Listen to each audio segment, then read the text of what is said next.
Breaking news. A nod and a wink. And Cold War ends. Vladimir Putin declared the Cold War is over yesterday after face-to-face talks with Donald Trump. The pair pledged to thaw relations between the two countries, which the U.S. president said has never been worse, but that changed as of about 4 hours ago. Mr. Trump, who gave Mr. Putin a wink, branded discussions successful, and the Russian leader admitted that he had wanted Mr. Trump to win the 2016 presidential election, although denied any interference in the vote. Mr. Putin said during the joint press conference staged in Helsinki, Finland, the negotiations with Donald Trump has been held in a sincere and straightforward manner. They have been successful. Bilateral ties are undergoing a difficulty phase, but these difficulties do not have any objective grounds. The Cold War is over, ideological confrontation is in the past. He added, "We are in favor of continuing cooperation in the sphere of the fight against terror and ensuring cybersecurity. We are content with the results of our meeting. Previously we only briefly met. We had a good talk and hopefully we understand each other better. I'm thankful to Donald. We've made an important first step. Crimea, Syria, Iran and global terrorism and nuclear arms control were all on the table for discussion during the talks."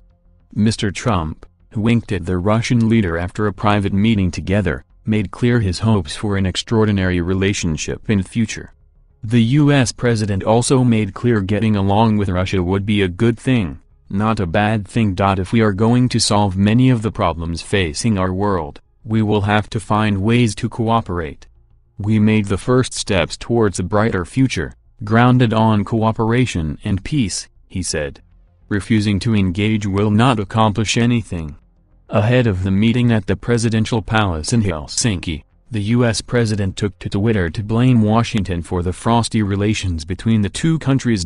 He tweeted, "Our relationship with Russia has never been worse thanks to many years of U.S. foolishness and stupidity, and now, the rigged witch hunt." Russia's Ministry of Foreign Affairs tweeted back, "We agree," in response to the comment from the president. Mr. Putin kept Mr. Trump waiting for their 90-minute meeting as he arrived late from playing host at the World Cup final in Moscow the night before. It led observers to suggest Mr. Putin was very much in charge of the talks. However, he was quickly forced to deny he held compromising material on Mr. Trump as sheer nonsense. He also addressed the issue of alleged Russian interference in U.S. elections, including the presidential election in 2016. U.S. intelligence agencies believe the Kremlin acted to influence the vote and helped Mr. Trump defeat Democratic nominee Hillary Clinton. Mr. Putin said, "I had to repeat, the Russian state never interfered, and does not plan to interfere in internal American electoral process." Mr. Trump backed Mr. Putin in his denials. "He just said it's not Russia," he said. "I will say this. I don't see any reason why it would be." The Russian president did admit he had wanted Mr. Trump to win because he talked about normalizing Russian-American relations.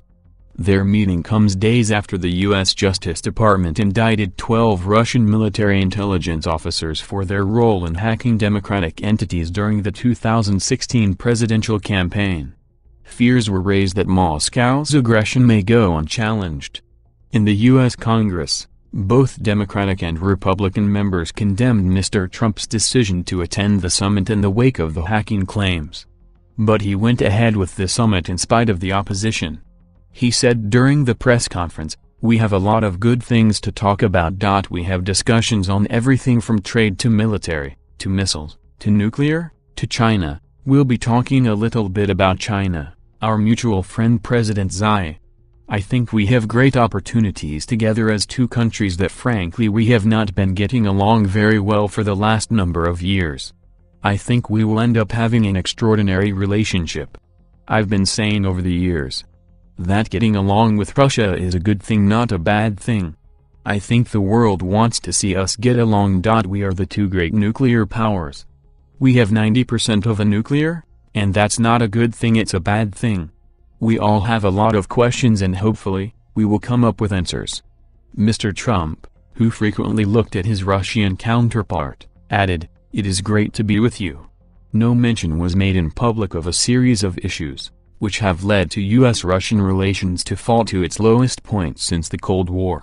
This is due to Moscow's annexation of territory from Ukraine, its support for Syria's President Bashar Assad, and claims nerve agent Novikov was used to poison ex-Russian spy Sergei Skripal, 67, and his daughter Yulia, 33, in Salisbury, Wiltshire, in March.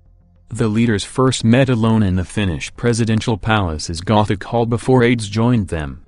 Concerns were raised about the meeting alone, but for interpreters, over fears what was discussed may not be accurately reflected. Nina Jankovic, a fellow at the Wilson Center's Kennan Institute who specializes in Russia, Ukraine and disinformation, said, "Russia's done nothing to deserve us meeting them in this way." Last night, the U.S. Justice Department confirmed a Russian woman was charged with infiltrating U.S. political organizations at the direction of a senior Kremlin official.